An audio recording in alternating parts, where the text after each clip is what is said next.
बृहस्पतिवार के दिन जो भी स्त्री पुरुष व्रत करें उनको चाहिए कि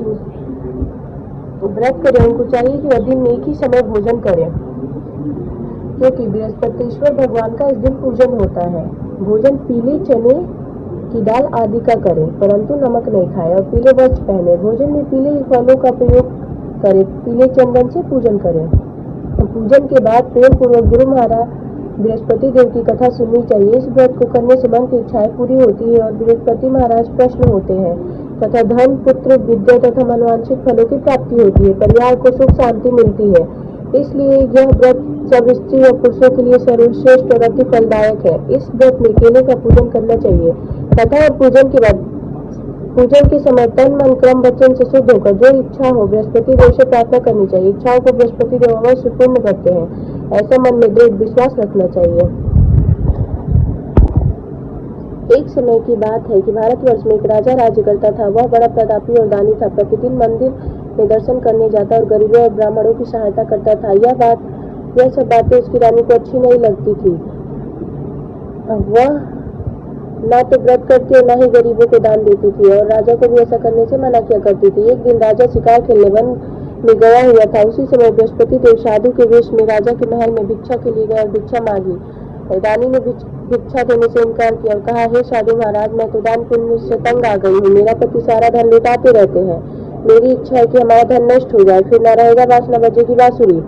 साधु ने कहा, देवी तुम तो बड़ी अजीब हो। धन संतान तो सभी चाहते हैं, पापी भी पुत्र और धन की इच्छा करता है। यदि तुम्हारे पास अधिक धन है तो भूखों को भोजन दो, प्यासों के लिए प्याऊ बनवाओ, मुसाफिरों के लिए धर्मशालाएं खुलवाओ, जो निर्धन अपनी कुंवारी कन्याओं का विवाह नहीं कर सकते उनका विवाह करा दो। ऐसा और कई काम है जिनके करने से तुम्हारा यश परलोक में फैलेगा। परंतु रानी पर उपदेश का कोई प्रभाव न पड़ा। वह बोली, महाराज आप मुझे कुछ न समझाए। मैं ऐसा धन नहीं चाहती जो हर जगह बांटती फिरूं। साधु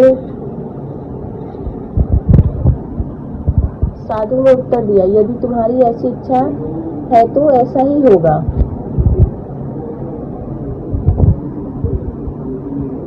तुम ऐसा करना कि बृहस्पतिवार को घर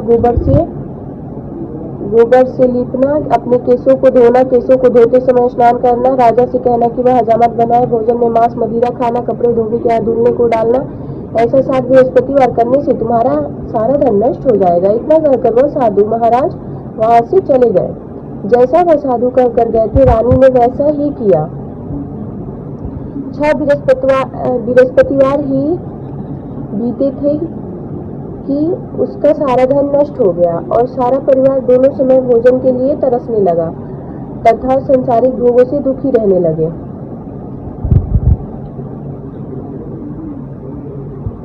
तब राजा ने रानी से कहा कि तुम यहाँ पर रहो, मैं दूसरे देश में जाता हूँ, क्योंकि यहाँ पर मुझे सभी जानते हैं, इसलिए कोई कार्य भी नहीं कर सकता। देश चोरी परदेश भीख बराबर है। ऐसा कहकर राजा परदेश चला गया।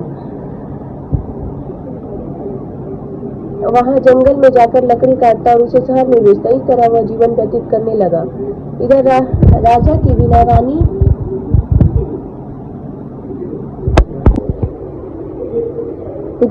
बिना रानी दुखी रहने लगी। किसी दिन भोजन मिलता और किसी दिन जल पीकर ही रह जाती। एक समय रानी और उसकी दासी को 7 दिन तक भोजन नहीं मिला तो रानी ने अपनी दासी से कहा, यहाँ पास के नगर में मेरी बहन रहती है, वह बड़ी धनवान है, तुम उसके पास जाओ और वहाँ से 5 सेर बेजर मांग कर ले आओ, जिससे कुछ समय के लिए गुजारा हो जाएगा। इस प्रकार रानी की आज्ञा मानकर दासी रानी की बहन के पास गई तो रानी की बहन उस समय पूजा कर रही थी, क्योंकि उस दिन बृहस्पतिवार का दिन था। दासी रानी की बहन से बोली, ही रानी, मुझे आपकी बहन ने भेजा है, मुझे 5 सेर बेजर दे दो। दासी के कई बार कहने पर भी रानी की बहन ने उत्तर नहीं दिया, क्योंकि उस समय वह बृहस्पतिवार की व्रत कथा सुन रही थी। जब दासी को कोई उत्तर नहीं मिला तो वह बहुत दुखी हुई तथा वापस अपने नगर आकर रानी से बोली, हे रानी, आपकी बहन बहुत ही धनी है, वह छोटे लोगों से बात नहीं करती। मैंने उनसे 5 सेर बेजर मांगा तो उन्होंने कोई उत्तर नहीं दिया। रानी बोली, इसमें उसका कोई दोष नहीं है। जब बुरे दिन आते हैं तब कोई सहारा नहीं देता। अच्छे बुरे का पता दिखती नहीं लगता है। जो ईश्वर की इच्छा होगी वही होगा। यह सब हमारे भाग्य का दोष है। इधर रानी की बहन ने सोचा कि मेरी बहन की दासी आई थी, परंतु मैं उससे बोली नहीं तो वह बहुत दुखी हुई होगी। यह सोच कथा को सुन और विष्णु भगवान का पूजन समाप्त कर वह अपनी बहन के घर चल दी। बहन के पास आकर बोली, बहन जब तुम्हारी दासी आई तो मैं बृहस्पतिवार का व्रत कर रही थी। जब तक कथा होती है तब तक न उठते हैं न बोलते हैं, इसलिए मैं नहीं बोली। कहे दासी को क्यों भेजा था? रानी बोली, बहन तुमसे कोई बात छुपी नहीं है। हमारे घर अनाज नहीं था, इस कारण मैंने दासी को तुम्हारे पास 5 सेर बेचा के लिए भेजा था। रानी की बहन बोली, बृहस्पतिवार भगवान सबकी मनोकामना पूरी करते हैं, शायद तुम्हारे घर में भी अनाज रखा। तो इस प्रकार के वचन सुन रानी जब अंदर गई तो वहाँ एक घड़ा और बेजों से भरा मिल गया। तब रानी और उसकी दासी बहुत खुश हुई।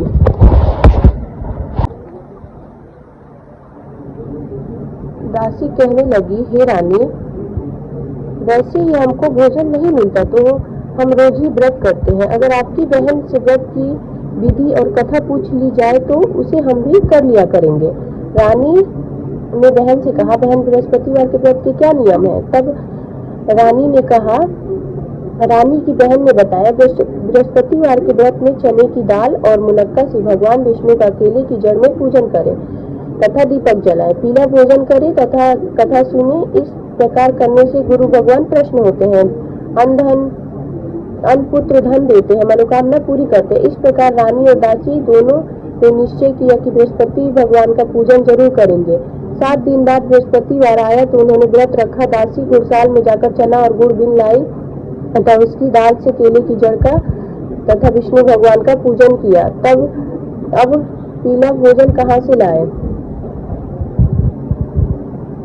दोनों बड़े दुखी हुए, परंतु उन्होंने व्रत किया था, इस कारण गुरु भगवान प्रसन्न थे। 2 थाली में सुंदर पीला भोजन लेकर आए और दासी को देकर बोले, यह तुम्हारे और रानी के लिए भोजन है। दासी भोजन पाकर बड़ी प्रसन्न हुई और रानी से बोली, रानी जी भोजन कर लीजिए। वह महात्मा हम दोनों को 2 थाल में भोजन दे गए। इस प्रकार रानी और दासी ने गुरु भगवान को नमस्कार कर भोजन प्रारंभ किया तथा वह प्रत्येक बृहस्पतिवार को गुरु भगवान का व्रत और विष्णु भगवान का पूजन करने लगे। बृहस्पति भगवान की कृपा से रानी के पास फिर से धन हो गया। रानी और दासी विचार करने लगी कि ना जाने हमारे राजा किस हाल में होंगे।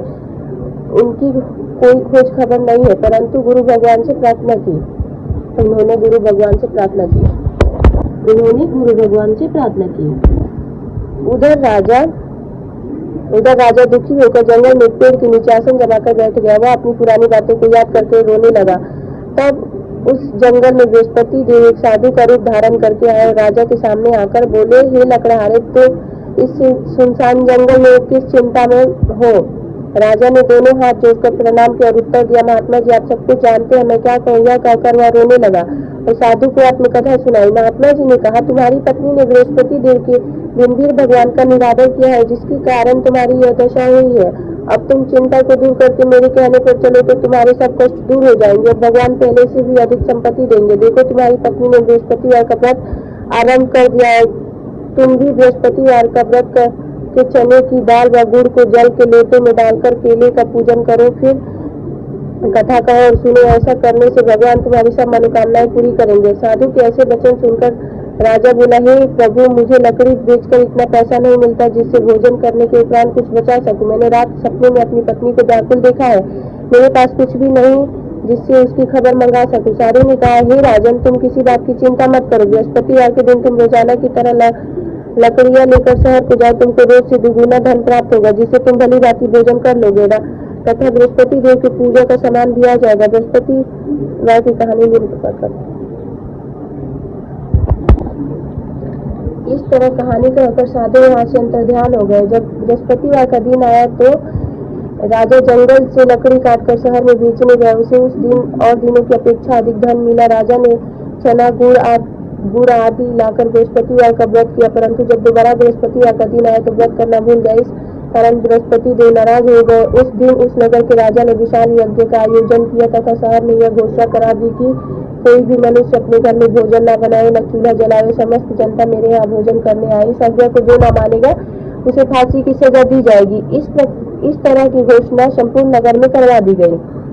राजा की आज्ञा अनुसार शहर के सभी लोग भोजन करने गए, लेकिन लकड़हारा बना राजा कुछ देर बाद पहुंचा। इसलिए राजा उसको अपने साथ घर ले गए और ले जाकर भोजन करा रहे थे।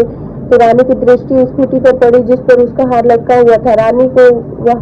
रानी को हार वहां पे दिखाई ना दिया। रानी ने सोचा कि मेरा हार इस मनुष्य ने चुरा लिया है। उसी समय पुलिस को बुलाकर उसको जेल में डलवा दिया।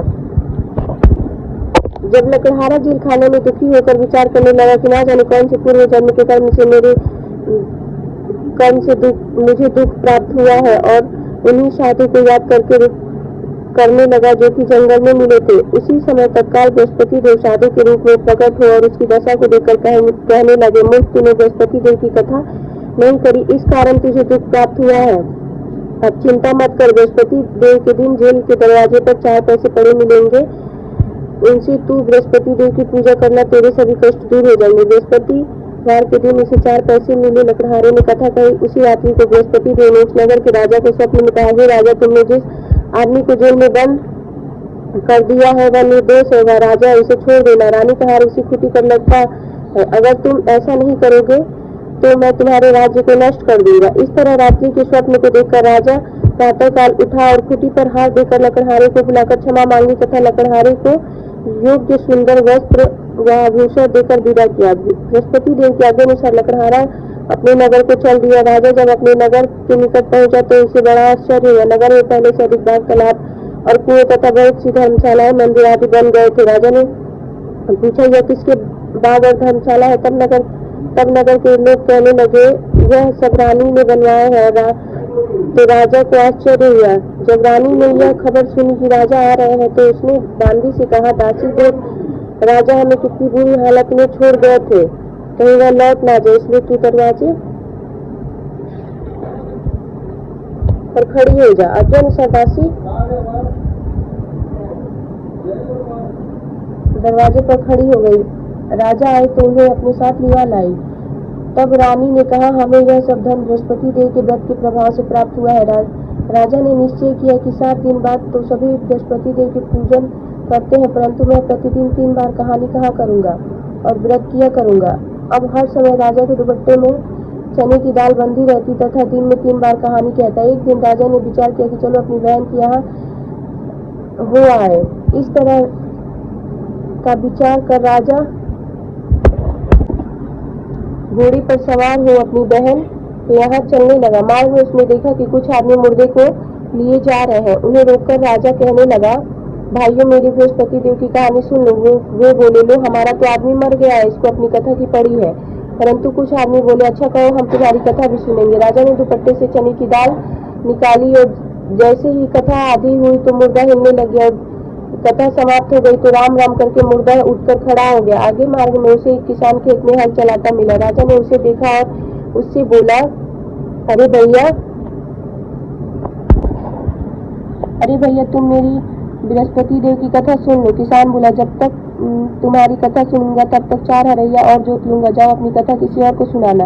इस तरह राजा आगे चलने लगा। राजा के हटते ही बैल पछाड़ खाकर गिर गए तथा किसान के पेट में जोर का दर्द होने लगा। उस समय उसकी माँ रोटी लेकर आई थी। उसने जब यह देखा तो अपने पुत्र से सारा हाल पूछा और बेटे ने सारा हाल कह दिया। तो बुढ़िया दौड़ी दौड़ी उस राजा के पास गई और उससे बोली, मैं तुम्हारी कथा सुनूंगी, तुम अपनी कथा मेरे खेत पर चलकर ही कहना। राजा ने बुढ़िया के खेत पर जाकर कथा कही, जिसकी सुनते ही वह बैल उठ खड़े हुए तथा किसान के पेट का दर्द बंद हो गया। राजा अपनी बहन के घर पहुंचा। बहन ने भाई की खूब खाती की। दूसरे दिन प्रातःकाल राजा जगा तो वह देखने लगा कि सब लोग भोजन कर रहे हैं। राजा ने अपनी बहन से पूछा, ऐसा कोई मनुष्य है जिसने भोजन नहीं किया हो और जो मेरी बृहस्पति देव की कथा सुने? बहन बोली, भैया, यह नगर ऐसा ही है, पहले यहाँ लोग भोजन करते हैं, बाद में अन्य काम करते हैं। अगर कोई पड़ोस में हो तो देखा हो। वह ऐसा कहकर देखने चली गई, परंतु उसे कोई ऐसा व्यक्ति नहीं मिला जिसने भोजन नहीं किया हो। अंत में वह एक कुम्हार के घर गई जिसका लड़का बीमार था। उसे मालूम हुआ कि इनके यहाँ 3 रोज से किसी ने भोजन नहीं किया है, परंतु रानी अपने भाई की कथा सुनने के लिए कुम्हार से कहा तो वह तैयार हो गया। राजा ने जाकर बृहस्पति देव की कथा कही, जिसको सुनकर उसका लड़का ठीक हो गया। अब तो राजा की प्रशंसा होने लगी। एक दिन राजा ने बहन से कहा, बहन, हम अपने घर को जाएंगे, तुम भी तैयार हो जाओ। राजा की बहन ने अपनी सास से पूछा। सास ने कहा, हाँ, चली जाओ, परंतु अपने लड़कों को मत ले जाना, क्योंकि तुम्हारे भाई की कोई औलाद नहीं है। बहन ने अपने भाई से कहा, भैया, मैं तो चलूंगी, परंतु कोई बालक नहीं जाएगा। राजा बोला, जब कोई बालक नहीं जाएगा तब तुम क्या करोगी? बड़ी दुखी मन से राजा अपने नगर को लौट आया। राजा ने अपनी पत्नी से कहा, हमने वंशी राजा है, हमारा मुंह देखने का धर्म नहीं है और उसने कुछ भोजन आदि नहीं किया। रानी बोली, बृहस्पति देव ने हमें सब कुछ दिया है, हमें औलाद अवश्य देंगे। उसी रात को बृहस्पति देव ने राजा से स्वप्न में कहा, राजा उठ, सभी सोच त्याग दे, तेरी रानी गर्भ से है। राजा को यह बात सुनकर बड़ी खुशी हुई। नए महीने में उसकी गर्भ से एक सुंदर पुत्र पैदा हुआ। तब राजा बोला, रानी, स्त्री बिना भोजन के रह सकती है, बिना औलाद के नहीं रह सकती। जब मेरी बहन आए तो तुम मुझसे कुछ कहना मत। रानी ने सुनकर हाँ कर दिया। अब राजा की बहन ने यह शुभ समाचार सुना तो वह बहुत खुश हुई तथा बधाई लेकर अपने भाई के यहाँ आई। तभी रानी ने कहा, घोड़ा चढ़कर तो नहीं आई, गधा चढ़ी आई। राजा की बहन बोली, भाभी, मैं इस प्रकार न कहती तो तुम्हें औलाद कैसे मिलती? बृहस्पति देव ऐसे ही है, जैसी जिसके मन में कामनाएं सभी को पूर्ण करते हैं। जो सद्भावना पूर्वक बृहस्पतिवार का व्रत करता है, कथा पढ़ता है अथवा सुनता है, बृहस्पति देव उसकी सभी मनोकामनाएं पूर्ण करते हैं। भगवान बृहस्पति देव उसकी सदैव रक्षा करते हैं। संसार में सद्भावना से भगवान जी की पूजन करके सच्चे हृदय से उनका मनन करते हुए जयकारा बोलना चाहिए। बोलो बृहस्पति देव भगवान की जय, विष्णु भगवान की जय। प्राचीन काल में एक ब्राह्मण था। वह बहुत ही निर्धन था। उसकी कोई भी संतान नहीं थी। वह नित्य पूजा पाठ करता, परंतु उसकी पत्नी बहुत मालिनता के साथ रहती थी। वह न स्नान करती थी, न किसी देवता की पूजा पाठ करती। प्रातः काल उठते ही भोजन करती, बाद में कोई अन्य काम करती थी। इससे ब्राह्मण बहुत दुखी था। भगवान की कृपा से ब्राह्मण के यहाँ एक कन्या पैदा हुई। धीरे धीरे वह कन्या बड़ी होने लगी। वह प्रातः स्नान करके विष्णु भगवान का जाप करने लगी, बृहस्पतिवार का व्रत करने लगी। अपनी पूजा पाठ को समाप्त कर पाठशाला जाती और अपनी मुट्ठी में जौ भरकर मार्ग में डालती जाती। वही जौ सोने के हो जाते तो उन्हें लौटते समय बीनकर घर ले आती थी। एक दिन वह कन्या सूप में सोने के जौ साफ कर रही थी तो उसकी माँ ने देख लिया और कहा, बेटी, सोने के जौ को फटकने के लिए सोने का सूप होना चाहिए। अगले दिन बृहस्पतिवार था। उस कन्या ने व्रत रखा और बृहस्पति देव से प्रार्थना की, हे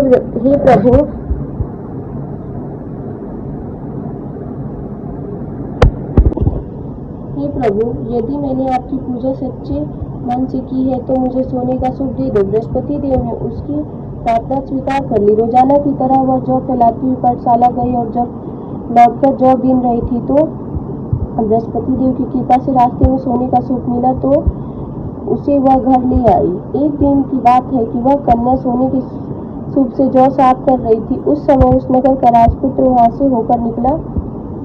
उस कन्या के रूप और इस कन्या के रूप को देखकर वह मोहित हो गया।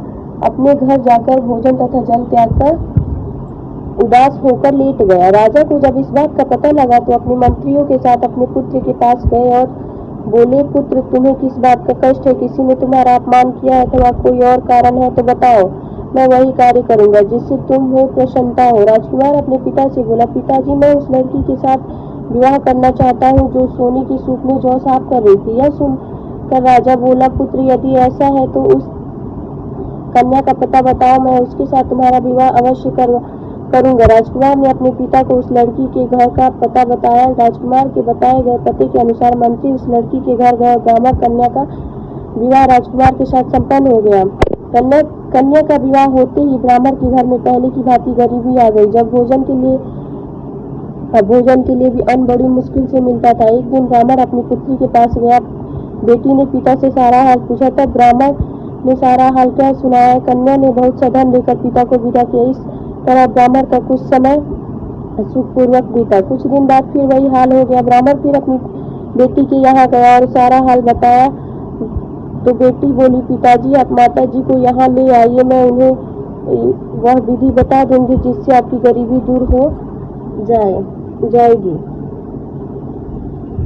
जब वह ब्राह्मण अपनी पत्नी को लेकर बेटी के घर पहुंचा तो उसने अपनी माँ को समझाते हुए कहा माँ, तुम प्रातःकाल उठकर अश्वनादि करके विष्णु भगवान का पूजन करो तो सब दरिद्रता दूर हो जाएगी। परंतु उसकी माँ ने उसकी